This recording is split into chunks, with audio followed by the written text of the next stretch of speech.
మంచిదండి. కుడివచ్చిన మీ అందరికీ ప్రభు అయిన యేసుక్రీస్తు నామంలో నా హృదయపూర్వక వందనాలు. మరి దేవుడు గత 6 మాసాలు మనల్ని రెక్కల మీద కాచి కాపాడి 7వ మాసంలో మొదటి ఆదివారం ఇటు రీతిగా దేవుని సన్నిధిలో మనందరం కూడుకొని ఆయన పరిశుద్ధ నామాన్ని స్తుతించడానికి, కీర్తించడానికి, కొనియాడడానికి, గణపరచడానికి దేవుడు ఇటు రీతిగా మనందరినీ ఆయన జ్ఞాపకం చేసుకున్నాడు. అటు రీతిగానే ఇక్కడ మనందరినీ నడిపించి ఉన్నాడు. కాబట్టి దేవునికి కృతజ్ఞతలై ఉండాలి. దేవుడు మనకిచ్చిన గొప్ప భాగ్యాన్ని బట్టి, రక్షణ లేని వారిని చూసినప్పుడు దేవుడు మనకిచ్చిన విలువైన రక్షణని బట్టి మనము కృతజ్ఞతాస్తుతులు ప్రతినిత్యము దేవునికి చెల్లించాలి.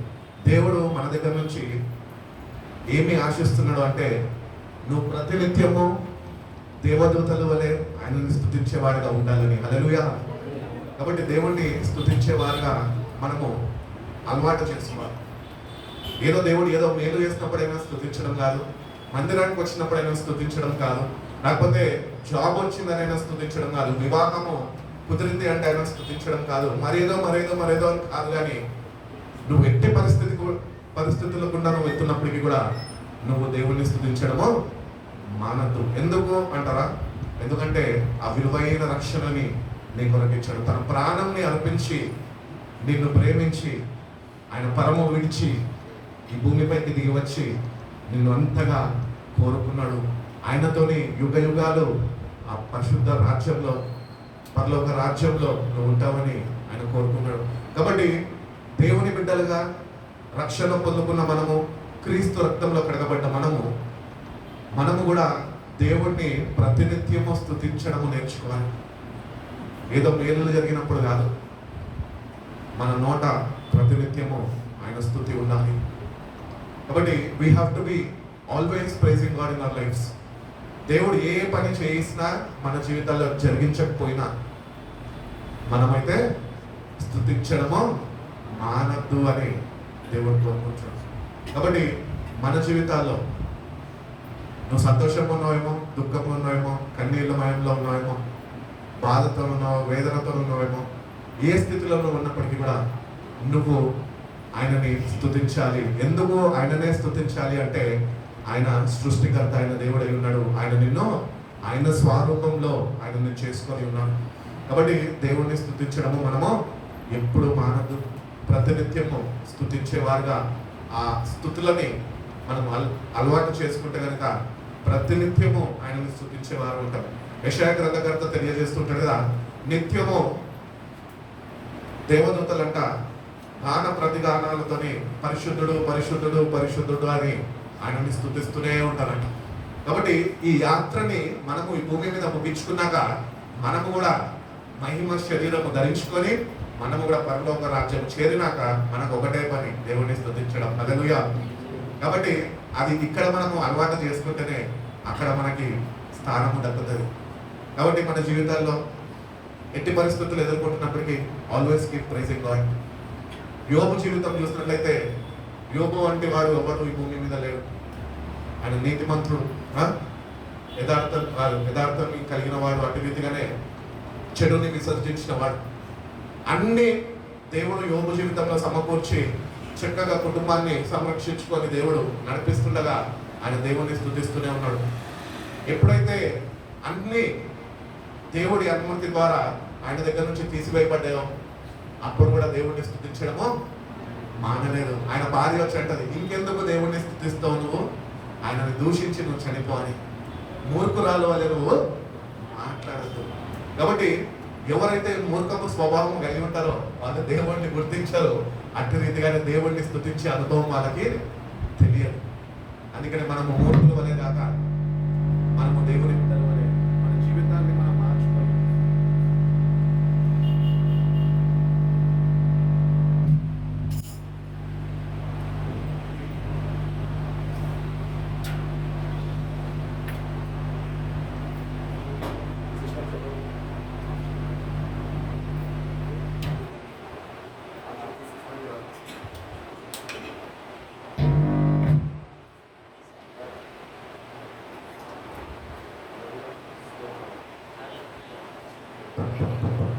హల్లెలూయా. కాబట్టి మన జీవితాల్లో ఏ పరిస్థితుల్లో వెళ్తున్నప్పటికీ కూడా మూర్ఖపు ప్రజల వలె కాక మనము దేవుని మనసు కలిగిన వారమై, దేవుని క్రీస్తు రక్తంలో కడగబడిన వారమై, దేవుణ్ణి బట్టి అతిశయిస్తూ దేవుణ్ణి స్తుతిస్తూ మన యాత్రని మనము ముగించుకునే వారమై ఉన్నాం. కాబట్టి దేవుణ్ణి స్తుతించాలి అని దేవుడు కోరుకుంటున్నాడు. అందుకనే పాత నిబంధనలు అంటాడు కదా, నేను తప్ప మీకు వేరే ఒక దేవుడు ఉండకూడదు. పైన ఆకాశం అందు కానీ, కింద భూమి అందు కానీ, భూమి కింద నీళ్ళ అందు కానీ మీరు వేరొక దేవుడిని కలిగి ఉండద్దు అని దేవుని వాక్యం సెలవిస్తుంది. కాబట్టి దేవుడు ఒకడే, ఆయన సృష్టికర్త అయిన దేవుడు. ఆయన ఈ భూమి, ఆకాశాలు, సూర్య, చంద్ర, నక్షత్రాలన్నింటినీ ఆయన సృష్టించిన వారు. అట్టి రీతిగానే ఆయన స్వరూపంలో మనిషిని ఆయన చేసుకున్నాడు. ఎందుకంటే మనిషితోని ఒక మంచి సావాసము కలిగి ఉండాలని. కానీ మనిషి ఎప్పుడైతే పాపము చేశాడో ఆ దేవునితో ఉన్న సావాసాన్ని పోగొట్టుకున్నాం. అందుకనే దేవుని స్తుతించడం మర్చిపోయాం. అందుకనే పాపము మన జీవితంలో ఉన్నప్పుడు మన దేవుని స్తుతించలేము. అందుకనే మనలో ఉన్న పాపాన్ని మనము విడిచిపెట్టి మనని క్షమించమని దేవుని దగ్గర నుంచి క్షమాపణ పొందుకొని, దేవుడు నిన్ను క్షమించినాక, ఒక నూతన వ్యక్తిగా నువ్వు మార్చబడినాక, దేవుడి ఆత్మ నీలో పెట్టినాక, దేవుడి ఆత్మ నీలో ఉన్నాక, ఆ ఆత్మని బట్టి నువ్వు ఆయన ప్రతినిత్యము స్తుతించేవాడుగా ఉండాలి అని దేవుడు కోరుకుంటున్నాడు. కాబట్టి ఒక మాట చెప్దాం అనుకున్నాను. ఒకసారి అమ్మా,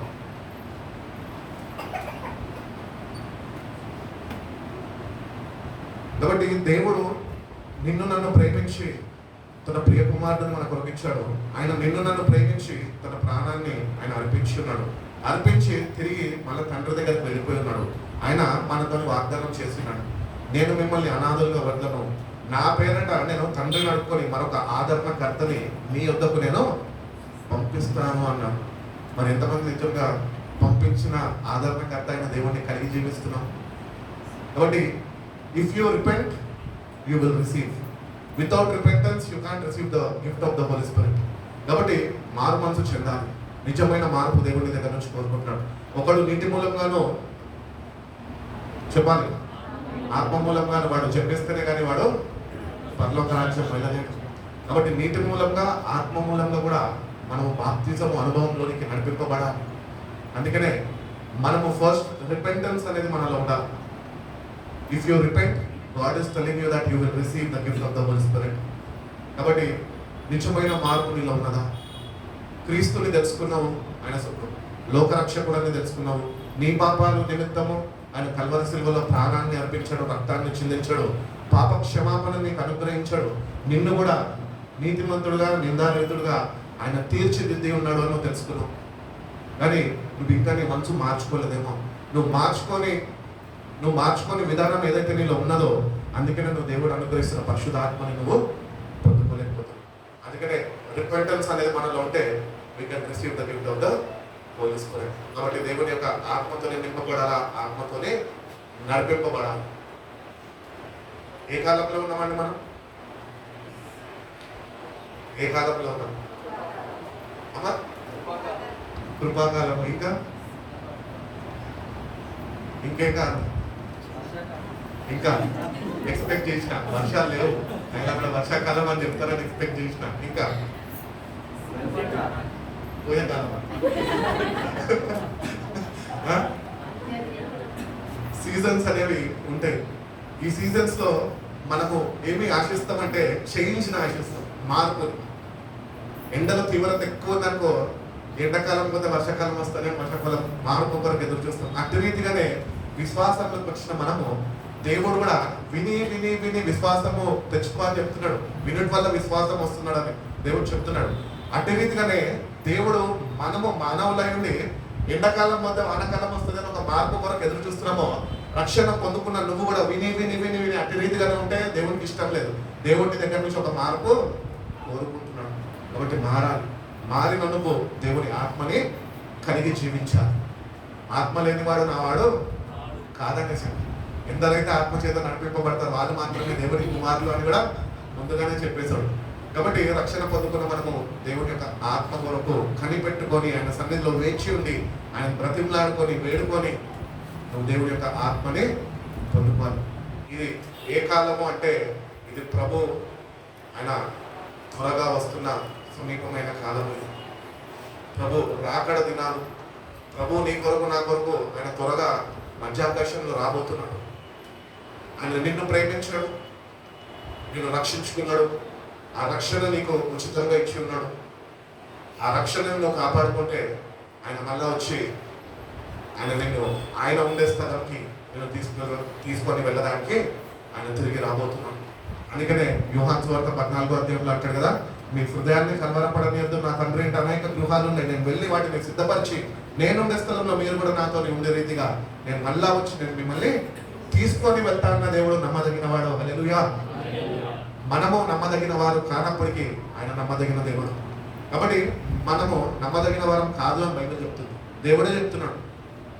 కానీ ఈరోజు నమ్మదగిన వారం కాము అని ఒక బిరుదు మనకున్నది. అవునా?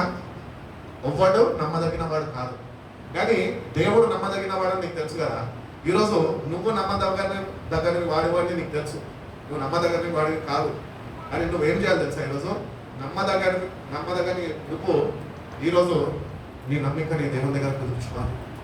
దేవాన్ని నిన్ను నమ్ముచున్నాను, అందుకని పాట పాడుకున్నాం కదా, నిన్ను నమ్మినచో నువ్వు సిగ్గుపడని, ఆయన నమ్మాలి, నమ్మకం కుదరాలి, అప్పుడే దేవుని ఆత్మని నువ్వు పొందుకుంటావు. కాబట్టి అంత్య దినాల్లో ఉంచడము, రాకడ సమయంలో ఉంచడము, ఇది మనకి తెలిసిన సమయం. ఈ సమయము మానవులు ఊహిస్తూ ప్రభు యొక్క మాటల్ని విశ్వసించి ఆ సమయం కొరకు వేచి చూస్తున్నారు. ఇది మనుషుల యొక్క సమయం. కానీ ఈ మనుషులు దేవుని యొక్క సమయాన్ని తెలుసుకోవాలి. మత్తయి సువార్త 24వ అధ్యాయంలో అంటూ ఉంటాడు, ఏమంటాడంటే ఆయన రాకడ సూచనల గురించి చెప్తూ ఉంటాడు. అవన్నీ ఆయన ప్రభు యొక్క రాకడ ఆయన మధ్యాకాశంలో ప్రత్యక్షం అయ్యే ముందు అంట ఈ భూమి మీద అనేక మార్పులు కలుగుతాయి. దేశం మీదకి దేశము, రాజ్యం మీదకి రాజ్యము, అక్కడక్కడ భూకంపాలు, అక్కడక్కడ కరువు, తెగులు, ఇవన్నీ ఈ భూమి మీద సంభవిస్తాయి. కాబట్టి ఇవన్నీ సంభవిస్తుండగా మనం కళ్ళారా చెవులారా వింటున్న మనము జాగ్రత్త వహించి దేవుడు అనుగ్రహించిన రక్షణ విషయంలో శ్రద్ధ వహించి ఆ రక్షణను కాపాడుకుంటున్నాం. దేవుని యొక్క గడియారము ప్రకారము మనము నడుచుకోవడం నేర్చుకోవాలి. మనం ఎప్పుడు ఆయన గడియార ప్రకారం నడుచుకోగలుగుతాం తెలుసా? ఎప్పుడైతే ఆత్మతోనే నడిపింపబడతాం అప్పుడే. మన టైమింగ్ కాదు, ఆయన టైమింగ్ కావాలి మనకి. టైం ఎవరికైనా ఆగుతుందా? ప్రశాంత్ ఆగమంటే ఆగుతాడు. ప్రశాంత్ అంటే ఏమైంది అన్నా అంటాడు. అదే టైంని చూసి 9 అయినావు, 9 మీదే ఆగమంటే ఆగుతుందా? ఆగదు. అందుకని వాక్యంలో భక్తుడు తెలియజేస్తున్నాడు, విశ్వాసులకు, రక్షణ పొందుకున్న వారికి సమయము పోనీయద్దు. సమయం ఏం చేయాలంట? సద్వినియోగపరచుకోవాలంట. కాబట్టి మన జీవితాల్లో మనం చూసినట్లయితే కనుక సమయాన్ని మనం చాలాసార్లు పోగొట్టినాం. ఇప్పటికే మన సమయాన్ని చాలా ఈ లోకంలో వృధా చేసేసాం, ఖర్చు చేసేసాం. కానీ కొద్ది సమయం మిగిలి ఉన్నది, కృపాకాలం కదా, దేవుడు కొద్ది సమయాన్ని ఇచ్చినాడు. నేటికన్నా ఆయన వైపు తిరిగి నిజమైన మార్పు చెంది, ప్రభువా నీ రాకడ కొరకు నన్ను సిద్ధపరచు, నీ రాకడిని ఎదుర్కొనే కృపను నాకు దయచి, నీ రాకడలో నేను ఉండే రీతిగా అటు సిద్ధపాటు నాకు అనుగ్రహించు ప్రభా. నేను ఎట్టి రీతిగా నా సమయాన్ని నేను ఖర్చు చేసుకోవాలో నువ్వు నాకు నేర్పించు ప్రభా అని ప్రభువుని అడగాలి. కాబట్టి సమయము అనేది ఒకసారి పోయినాక మళ్ళీ రాదు. ఈ భూమి మీద ఏది పోయినా నువ్వు మళ్ళీ తెచ్చుకోవచ్చు దాన్ని. భూమి మీద నువ్వు ఏది సంపాదించుకున్నా అది పోగొట్టుకుంటే మళ్ళా దాన్ని తెచ్చుకోవచ్చు. కానీ నీ సమయాన్ని నువ్వు పోగొట్టుకున్నావు అనుకో, ఆ సమయం మళ్ళీ తిరిగి రాదు. అందుకని చాలా మంది చెప్తుంటారు, time is very precious, once it is gone it will not come back. కాబట్టి దేవుడు నీకు ఇచ్చిన సమయము ఎట్టి రీతిగా నువ్వు దేవుడితో గడుపుతున్నావు, ఎట్టి రీతిగా దేవుళ్ళలో ఆనందిస్తున్నావు, ఎట్టి రీతిగా ఆయనతో కలిసి జీవిస్తున్నావు, ఎట్టి రీతిగా వాక్యానుసారమైన జీవితం నువ్వు జీవించగలుగుతున్నావు. నువ్వు ఒకవేళ నిజంగా దేవుణ్ణి నువ్వు ప్రేమించే వ్యక్తివైతే నువ్వు నీ సమయాన్ని సద్వినియోగపరచుకోవు, దేవునితో ఎక్కువ సమయం గడపడానికి ఇష్టపడతావు. ఈరోజు దేవుని బిడ్డలుగా ఉంచడం కానీ దేవునితో కొద్ది సమయమే గడుపుతాం. అవునా? How is your prayer life today? నీ ప్రార్థన జీవితం ఎట్లున్నది తెలుసు? మహా అంటే ఒక అరగంట, మహా అంటే ఒక గంట, లేదంటే ఒక 2 గంటలు, ఇంకా 4 గంటలు అంటే ఒక 3 గంటలు, సరే వదిలేసి నేను ఏదో గొప్ప అని చెప్తలేదు, నాకున్న పని అది కాదు. కాబట్టి మనము వాక్యం అనే అర్థంలో సరి చూసుకుంటే కనుక మనము చాలా తక్కువ సమయము దేవునితో గడుపుతున్నాం, కానీ యుగ యుగాలు ఆయనతో జీవించడానికి ఇష్టపడతాం. ఇక్కడే మన జీవితాన్ని సరిదిద్దుకోవాలి. ఎక్కువ సమయం నువ్వు ప్రభుత్వాన్ని గడిపేవాడిగా ఈ సమయాన్ని సద్వినియోగపరచుకోవాలి. ఎందుకంటే ఒక నాడు దేవుడు ఆయన రాబోతున్నాడు. వచ్చిన దేవుడు ఒక్కొక్కరికి వాళ్ళు చేసిన క్రియల్ని బట్టి వాళ్ళకి జీతం ఇవ్వడానికి వస్తున్నాడు. నీకు దేవుడి జీవితాన్ని ఇచ్చాడు.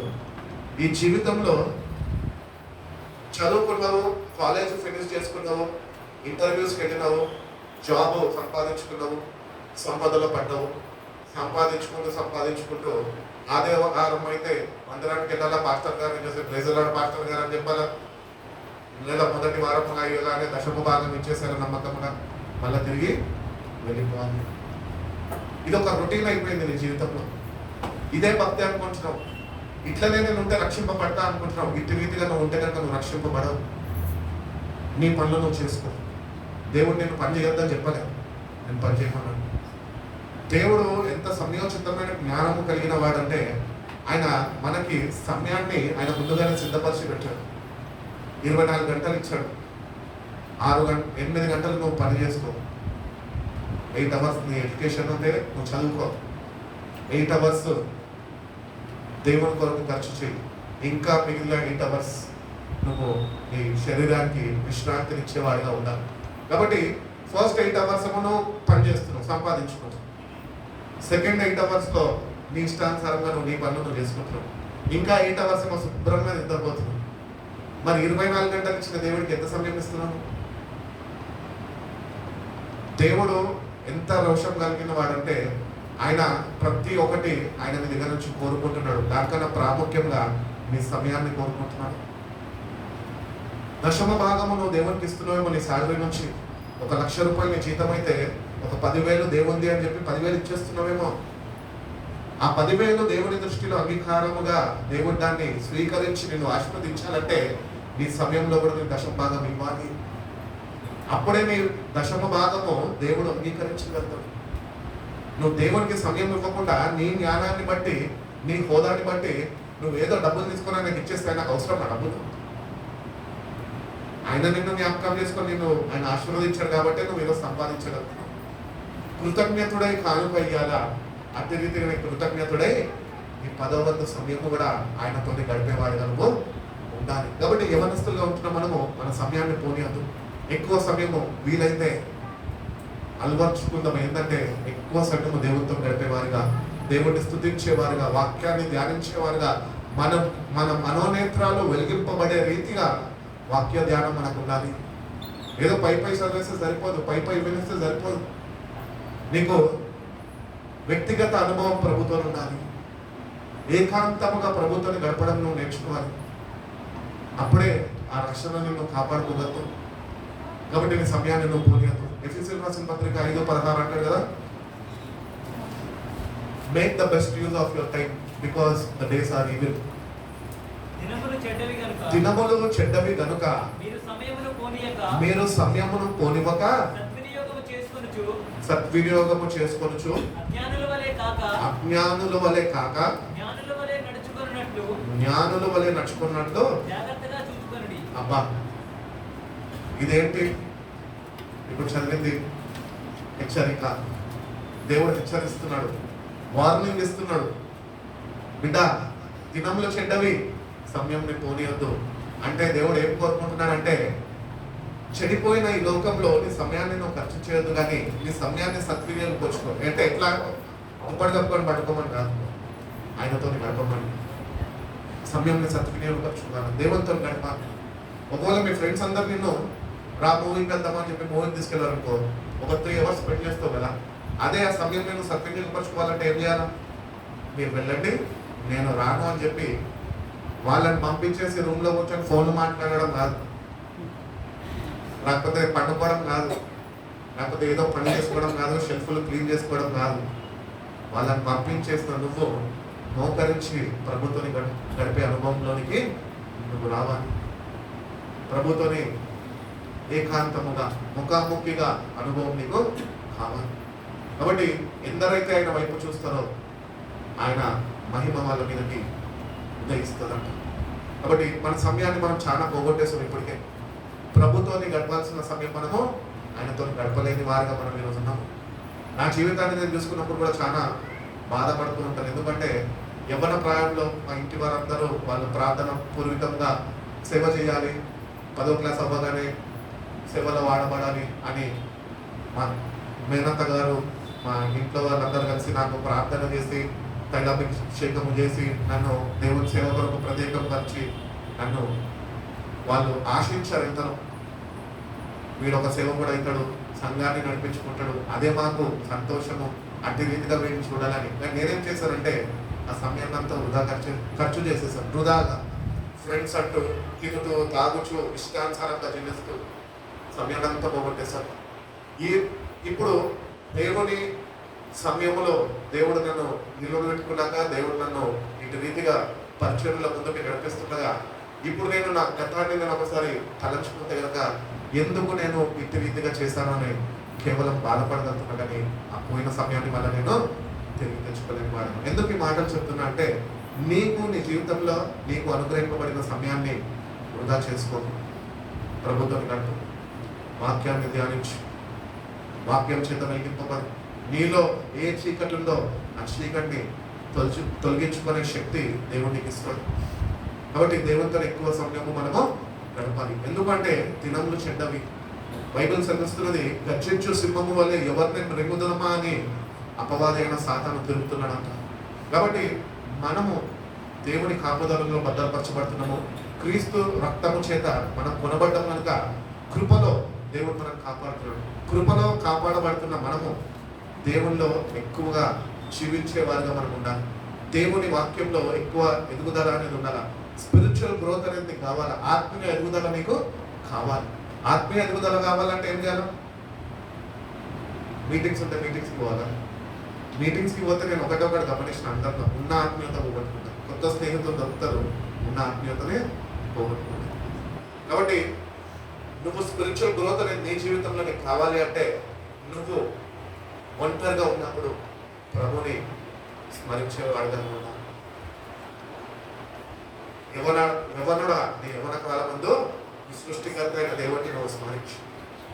కాబట్టి యవన కాలంలో ఉంచినాము. ఒక మాట జ్ఞాపకం చేస్తారు, యవనస్తులు అంటే అందరికి ఇష్టమే కదా. ఎందుకంటే ఫుల్ ఎనర్జీతో ఉంటారు, ఉడుకు రక్తంతో ఉంటారు. దేవుడికి కూడా యవనస్తులే కావాలి. అటు రీతిగానే అవతల పక్కన చేస్తే అపవాదికి కూడా యవనస్తులే కావాలి. అందుకనే వాడి సమయాన్ని మన దగ్గర నుంచి దొంగిలిస్తున్నాడు. ఆ సమయాన్ని మనం ఏం చేస్తున్నామంటే మనము జాగ్రత్త కాపాడుకోక ఆ సమయాన్ని వాడి చేతికి అప్పగిస్తున్నాం. అందుకనే మనం సమయాన్ని వృధా చేసేసి దేవునితో లేని వారిగా మన జీవితాలు మిగిలిపోతున్నాయి. కాబట్టి నీ సమయము ఎవరి కంట్రోల్లో ఉన్నది?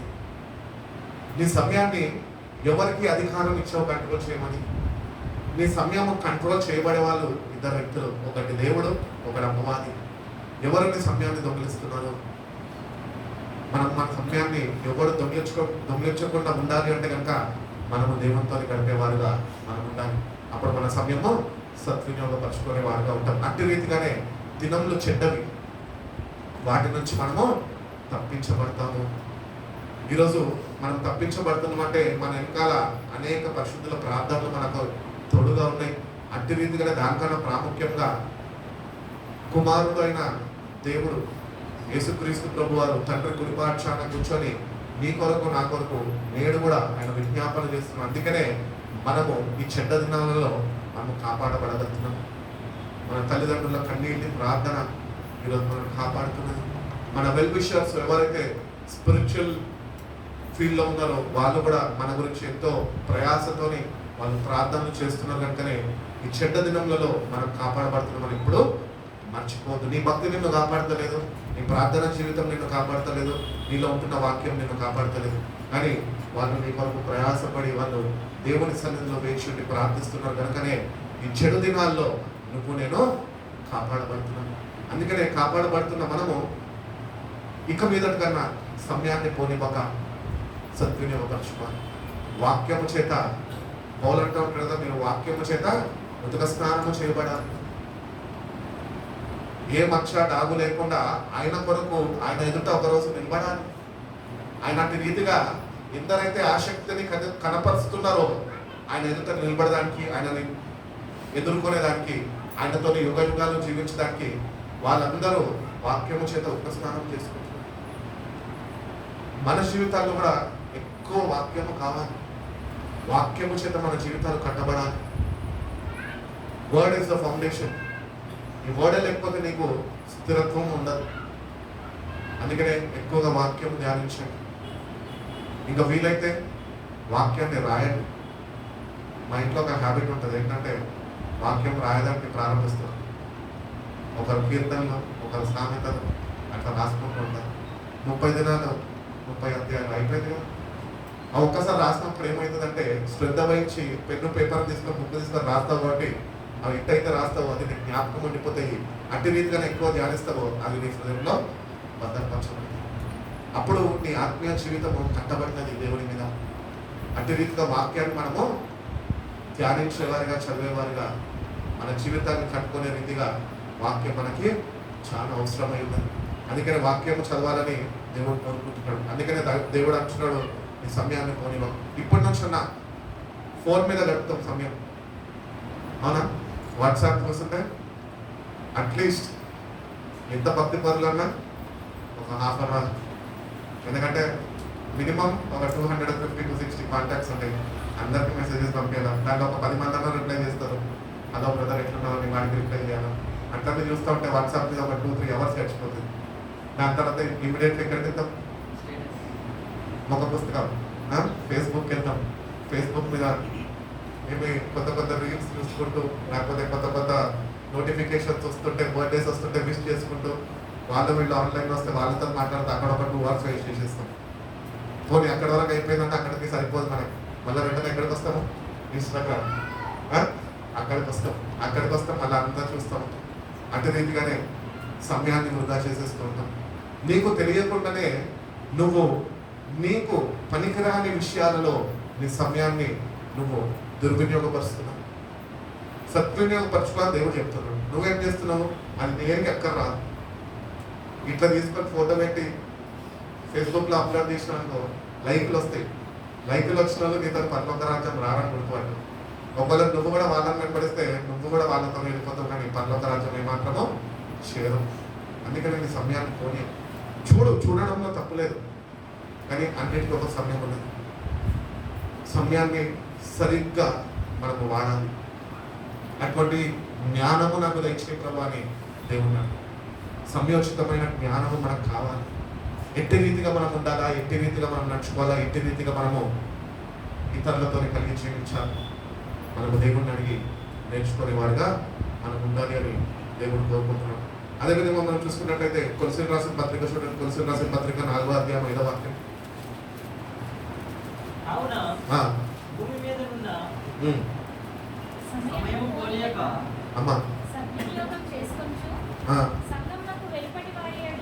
సంఘంకు వెలుపటి వారి ఎట్లా జ్ఞానము కలిగి నడుచుకోండి. Walk in wisdom towards outsiders, making the best use of your time.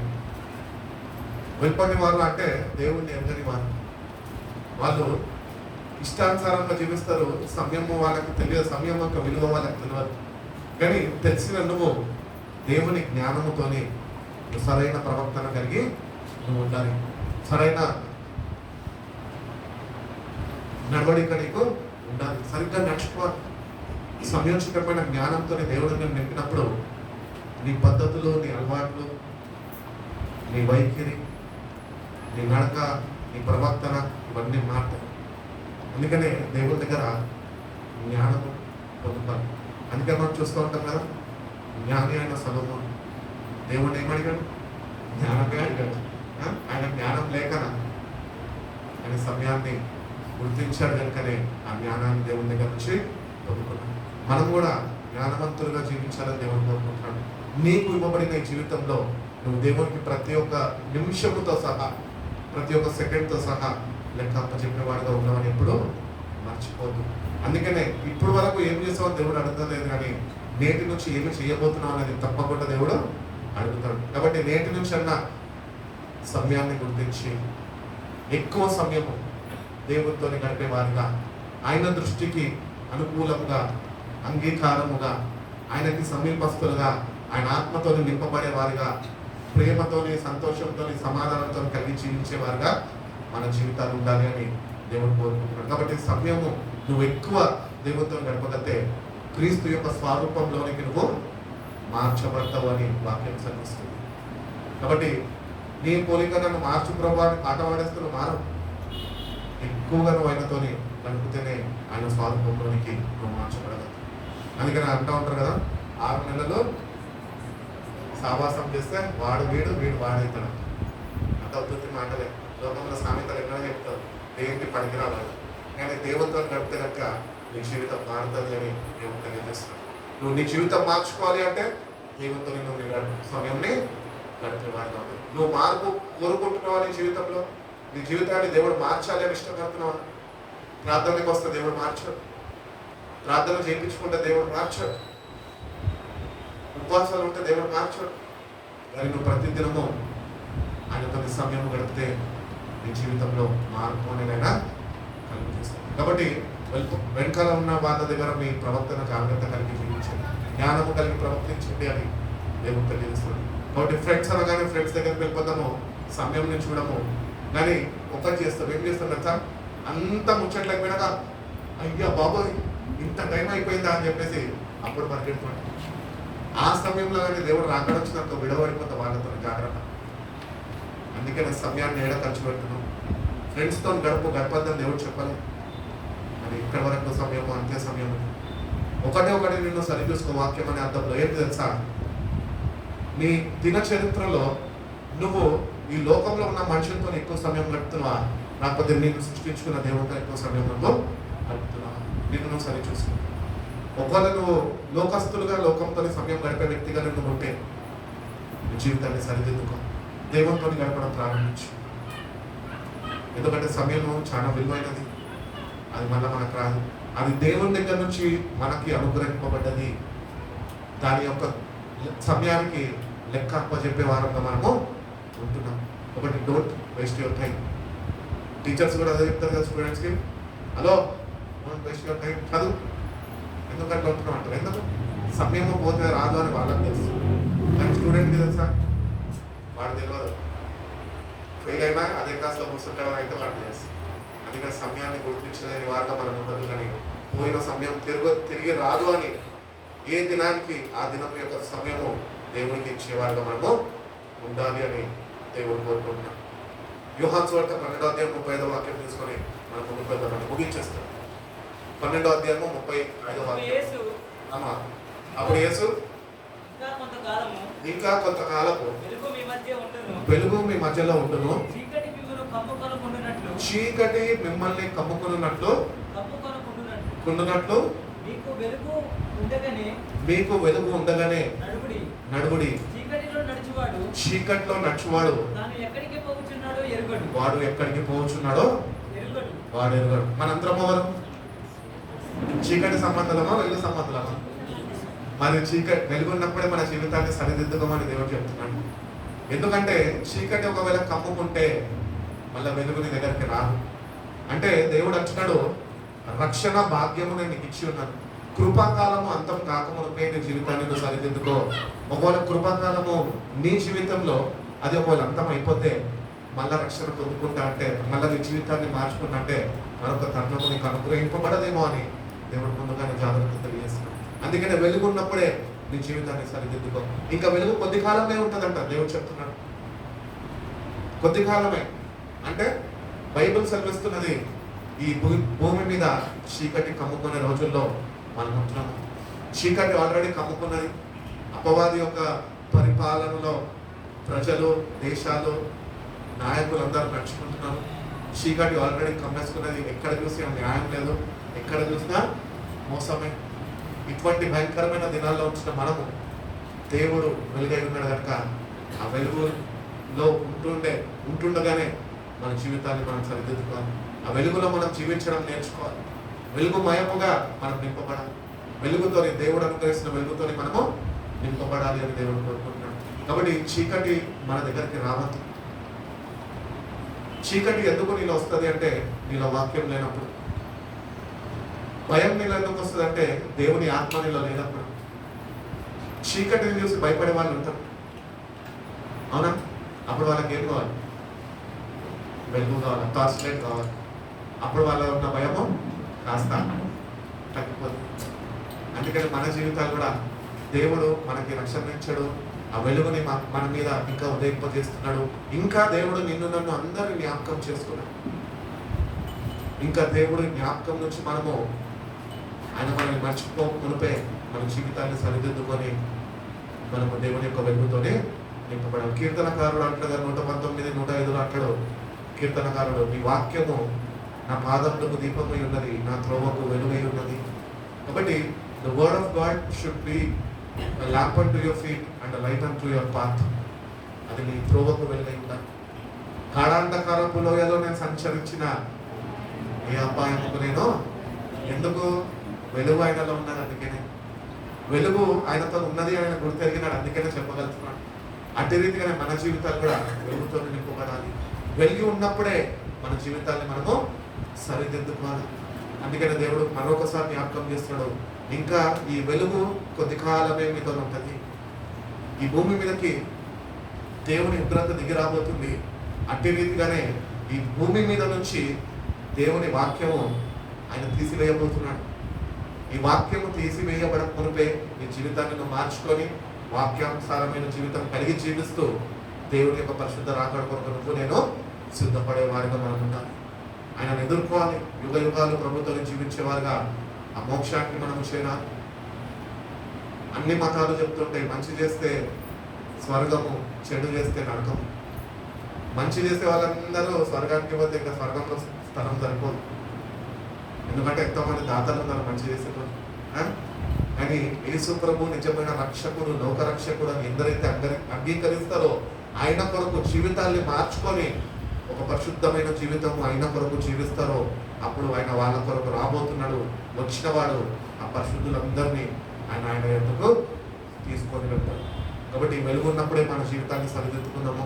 ఈ వెలుగు మనని విడిచిపెట్టి వెళ్ళక మునిపే మన జీవితాన్ని ప్రభుకి సమర్పించుకునే వారిగా మనం ఉందాం. ఎందుకంటే ఒకసారి చీకటి కమ్ముకుంటే ఇంకంతే, నరకమే. బైబిల్ చెప్తున్నది కదా, చీకట్లో నడుచుతున్న వాడు ఎక్కడికి వెళ్ళుచున్నాడో మనకి తెలియదు. వెలుగు సంబంధాలము అని మీరు చెప్పారు. మన అందరం ఎవరు అంటే వెలుగు సంబంధాలు అన్నారు. మనం చచ్చిపోతే ఎక్కడికి వెళ్తాం? పరలోకం వెళ్తానికి క్రియలేవి, క్రియలు లేవే. దేవుడు రేపు అడుగుతాడు, ఏమని నేను లోపలికి నేను రానియాలి అంటాడు. నా కొరకు నువ్వు ఏం చేస్తావు అంటాడు. ప్రశాంతత వచ్చినట్టు. కాబట్టి మనము ఈ వెలుగు ఉన్నప్పుడే మన జీవితాన్ని సరిదిద్దుకొని దేవుని దృష్టికి అంగీకారమైన జీవితం జీవిస్తాం వచ్చింది. కాబట్టి చీకట్లో ఎక్కడికి వెళ్తున్నామని మనము అయోమయ స్థితిలో ఉండద్దు. కానీ మనము ఒకవేళ ఈ యాత్రని ముగించుకుంటే, ఈ భూమిని విడిచిపెడితే పరలోక రాజ్యము చేరుతాము అన్న మారు మనసు, అట్టి రీతిగా నీ జీవితము సరిదిద్దబడాలి. దేవుని దృష్టికి అంగీకారమైన జీవితము నువ్వు ఆయన కొరకు జీవించినప్పుడే నువ్వు పరలోక రాజ్యం చేరగలవు. ఒకవేళ నేను మారను, నేను ఇట్లనే ఉంటాను, నేను ఇంతే ఉంటాను, నేను దేవుని రాజ్యం వెళ్తాను అంటే అది నీ భ్రమ. ఆ భ్రమ నుంచి బయటకు వచ్చేసే. ఒకవేళ భ్రమలోనే ఉంటే నువ్వు అనుకున్న స్థలానికి నువ్వు చేరవు. ధనవంతుడు అనుకున్నాడు, నా ప్రాణమా తిను తాగు సుఖించు అని. అటు రీతిగానే ఉన్నటువంటి గుడ్డ కొట్టదు కలిసిపోయింది. కానీ ధనవంతుడు కలెక్టర్ తెచ్చినట్టు నరకంలో తెచ్చి. నరకంలో బైబిల్ చెప్పుచున్నది, అగ్ని ఆరదు, పురుగు చావదు. యుగ యుగాలు ఆత్మలో అక్కడ కాలుతూ ఉంటాయి. దేవుణ్ణి అంగీకరించకుండా ఉన్నవాళ్ళు, అట్టి రీతిగానే మారుమనసు చెందని వారు, నిజమైన మార్పు ఆయన యుద్ధ నుంచి పొందుకొని వారందరూ అగ్నిగుండంలోనికి వాళ్ళు పడివేయబడతారు. అందుకని అగ్ని నుంచి నువ్వు తప్పించుకోవాలి అంటే ఈరోజు దేవుణ్ణి సొంత రక్షకుడుగా అంగీకరించాలి. నీ కొరకు నా కొరకే ఆయన కల్వరి సిలువలో ప్రాణం నడిపించి ఆయన నేను రక్షించుకోవడానికి, భయంకరమైన నరకం నుంచి నేను తప్పించడానికి ఆయన నీ కొరకు నా కొరకు దిగి వచ్చినాడు. అందుకనే మనము ప్రతిసారి ప్రభు యొక్క సంస్కారము మనం చేసుకుంటున్నప్పుడల్లా వాక్యంలో దేవుడు సెలవిస్తున్నాడు. యేసయ్య మనతో చెప్పి ఉన్నాడు ఏమనంటే, ఇది చేసినప్పుడల్లా మీరు నన్ను జ్ఞాపకం చేసుకుని. అప్పుడు ఒకటి జ్ఞాపకం చేసుకోవాలి. భయంకరమైన అగ్నిలోకి వెళ్ళాల్సిన నా జీవితాన్ని ఆయన అడ్డుపడి నన్ను ఆపి ఆయన రక్షించుకున్నాడు. ఆయన పరమకు నన్ను చేర్చుకునే వాడై ఉన్నాడు. అట్టి నిరీక్షణ మనకు ఉండాలి. అట్టి విశ్వాసంలో మనం ముందుకు వెళ్ళాలి. అట్టి వాక్యానుసారమైన జీవితం మనం కలిగి జీవించినప్పుడే, ఆ వెలుగు న్యాయంతో మనం నింపబడినప్పుడే దేవుని రాజ్యంలోనికి మనము చేరేవారు ఉంటాం. కాబట్టి యేసయ్య 2024 సంవత్సరాల క్రితం చనిపోయినాడు అని కాదు, కానీ నేటికి కూడా ఆయన పరిశుద్ధ అమూల్యమైన రక్తము చిందించబడ్డది. నేటికి కూడా సంఘంలో ప్రవేశిస్తున్నది. నువ్వు విశ్వసించి నువ్వు పాపివని ఒప్పుకొని నీ పాపాలు కానీ ఆయన రక్తంతో కడగమని అడిగితే కనుక ఆయన ప్రతి ఒక్క పాపాన్ని కలుగుతాడు. ఆయన బిడ్డగా నీకు చేర్చుకుంటాడు. అట్టి రీతిగానే ఆయన ఆత్మని నీకు అనుగ్రహించి నువ్వు ఎట్టి రీతిగా ఆయన మార్గాల్లో నడుచుకోవాలని నీకు నేర్పిస్తాడు. అట్టి రీతిగానే నీ కొరకు నా కొరకు మనందరి కొరకు సిద్ధపడిన గృహాల్లోనికి ఆయన మనకు వచ్చి ఆయన తీసుకొని వెళ్తాడు. దేవుడు అటువంటి కృప మనందరికీ అనుగ్రహించి మనం బలపరిచి నడిపించుకున్నాక కళ్ళు మూసుకున్న ప్రార్థన చేసుకున్నాం. చిన్న ప్రార్థన, దేవుని సన్నిధికి వచ్చిన చిన్న ప్రార్థన చేస్తాం. సమయాన్ని ఎట్లా బోధిస్తున్నావు గుర్తించి ఒకసారి దేవుడికి చెప్పు. దేవాన్ని సన్నిధిలో నేను ఉన్నాను, నన్ను దైవశ్యమించు ప్రభా. నీకు సమయం ఇవ్వలేని వాడిగా నేను ఉంచిన ప్రభా. నా సమయాన్ని నేను వృధా చేసుకుంటున్నా ప్రభా. నా సమయాన్ని నేను వేస్ట్గా ఖర్చు చేసుకుంటున్న ప్రభా. నన్ను దైవశ్యమించేయ. నేటి నుంచి అన్న ప్రభా నీ వాక్యంతోని నీతోని ప్రార్థనలో నేను గడిపే వాడిగా ప్రభా. నీ ఆత్మతోని నేను నింపబడి నేను నడిపింపబడే వాడిగా ప్రభా. నా సమయాన్ని నేను సద్వినియోగపరుచుకుంటాను అని చెప్పు. దేవా నా సమయాన్ని నేను నీ చేతులకు అప్పగిస్తున్నాను ప్రభా. నా సమయాన్ని నేను సద్వినియోగపరచుకునే రీతిగా ప్రభా నా సమయాన్ని నేను కాపాడుకునే కృపను నాకు దయచేయండి. అటువంటి సంయోచితమైన జ్ఞానంతో నన్ను నింపండి ప్రభా అని దేవుని అడుగుతాం. ప్రతి ఒక్కరు దేవుని అడుగుతాం. దేవునితో ఒక తీర్మానం చేసుకో. ఆ తీర్మానాన్ని స్థిరపరచుకొని ప్రభు నడుపు. ప్రతిదినము సమయాన్ని పోనివ్వక ప్రభుత్వాన్ని గడిపేవాడిగా నీ జీవితాన్ని మార్చుకో. పరిశుద్ధుడా, ప్రేమ కలిగిన సేవ గొప్ప తండ్రి, నేను మమ్మల్ని ఎంతగానో ప్రేమించి మా జీవితాల్లో నేను మరొక దినాన్ని అనుగ్రహించి ఈ సాయంత్రం కాల పూట ప్రభా నీ మందిర ఆవరణంలో ఇటు రీతిగా మేమందరం కూడుకొని ప్రభా నీ పరిశుద్ధ నామాన్ని నేను మేము స్తుతించడానికి వచ్చిన గొప్ప భాగ్యాన్ని బట్టి నీకు వందనాలు ప్రభా. అవును ప్రభా, ఎన్నో మాటలు మేము మాట్లాడుకుని మా మాటల్లో ఏదైనా దోషం ఉంటే కనుక మమ్మల్ని అయితే క్షమించండి. మేము కాల్చిన అమూల్య రక్తంతో మమ్మల్ని కడగండి ప్రభా. నీ దృష్టికి అంగీకారమైన జీవితము మా ప్రతి ఒక్కరికి మీరు అనుగ్రహించండి ప్రభా. నీ బిడ్డల వాళ్ళ ప్రభా సమయంని పూనివ్వక ప్రభా సద్వినియోగపరుచుకుంటూ నీతోని ప్రభా ఈ భూమి మీద ఉన్నంత కాలము నీతోని గడుపుతూ ప్రభా. నీ ఆత్మతోనే నడిపింపబడుతూ ప్రభా. నీ వాక్యము చేత వెలిగింపబడుతూ ప్రభా. వెలుగుమయంగా మా జీవితాలు మార్చబడే కృపను మాకు దయచేయండి. మీరే మాకు తోడుగా ఉండండి. నువ్వు చేసిన త్యాగాన్ని మేము జ్ఞాపకం చేసుకుంటున్నాను ప్రభా. మీరు మమ్మల్ని ఎంతగానో ప్రేమించారు. నీ దేహాన్ని నేను శిలువకు అప్పగించుకున్నాను ప్రభా. మా కొరకు నేను నీ దేహము దున్నబడ్డది ప్రభా. నువ్వు రక్తము చిందించి ఉన్నావు ప్రభా. నీ రక్తము చేతనైనా మాకు పాప క్షమాపణ ఉన్నది అని బైబిల్ చెప్తున్నారు ప్రభా. అటు విశ్వాసము అది విశ్వాసాన్ని మీరు మాకు అనుగ్రహించండి. అటు రీతిగా ప్రభా నీ అంత సంపూర్ణ విశ్వాసము కలిగి జీవించడం మీరు మాకు నేర్పించండి ప్రభా. అవును ప్రభా, మీ గాయాల చేత మాకు స్వస్థత ఉన్నది అని బైబిల్ సెలవిస్తుంది ప్రభా. అవును ప్రభా, మీరు గాయపరచబడ్డారు. మాకు స్వస్థతను అనుగ్రహించడానికి మమ్మల్ని స్వస్థపరచు ప్రభా. స్వస్థపరచు యెహోవాను నేనే అని నీ వాక్యం సెలవిస్తుంది ప్రభా. అవును ప్రభా, మమ్మల్ని స్వస్థపరచండి ప్రభా. సమయాన్ని ఎట్టి రీతిగానైనా మేము కాపాడుకోవాలో మీరు మాకు నేర్పించండి. నీలో ఆనందిస్తూ నీలో జీవిస్తూ ప్రభా నీ వాక్యం చేత నూతనపరచబడుతూ ప్రభా. నీ పరిశుద్ధ రాకడ కొరకునైనా తనకి సిద్ధపాటు మా ప్రతి ఒక్కరికి మీరు అనుగ్రహించి మా జీవితాల ద్వారా మీరే ఘనత మేము ప్రభావం పొందుకుంటున్నాం. ప్రతి ఒక్క బిడ్డను మీరు దీవించండి, ఆశ్రయించండి, దర్శించండి, బలపరచండి, మీ ఆత్మతో నింపి నడిపించండి. ప్రతి ఒక్క బిడ్డను మీ చేతులకు అప్పగిస్తాం. మీ చేతులెత్తి బిడ్డల్ని మీరు ఆశీర్వదించి మీరు ఎక్కడైనా భద్రపరిచి కాచి కాపాడుకుంటున్నామని యేసయ్య పరిశుద్ధ నామములో ఈ ప్రార్థన వేడుకుంటున్నాం.